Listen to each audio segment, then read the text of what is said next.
అంటేనే వెంచర్ త్వరగా sold out అయిపోతుందండి. ఎంత పెద్ద వెంచర్ అయినా సరే 2-3 మంత్స్లో సోల్డ్ అవుతుంది. కానీ ఈ వెంచర్ హాఫ్ డేలోనే అయిపోయింది. Vijayawada to Guntur national highway 16కి 7 km డిస్టెన్స్లోనే ఈ ప్రాజెక్ట్ ఉందండి. ఫేజ్ 1లో ఎవరైతే మిస్ చేసుకున్నాం అనుకున్నారో వాళ్ళందరూ గెట్ రెడీగా ఉండండి. లాంచింగ్ డేట్ ఇంకా రిలీజ్ చేయలేదు.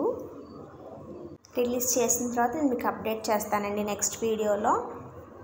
చూసారు కదా, ఇవన్నీ పార్క్ డెవలప్మెంట్స్ అండి. ఫేజ్ 1లో ఆల్మోస్ట్ కంప్లీట్ అయిపోయింది. Compound wall and children's play park, roads, ఈ డెవలప్మెంట్స్ అన్నీ జరుగుతున్నాయండి. మీరు డీటెయిల్స్ ఏమైనా తెలుసుకోవాలనుకుంటే 9848623939 మొబైల్ నెంబర్కి కాల్ ఆర్ వాట్సాప్ చేయండి. Thank you for watching.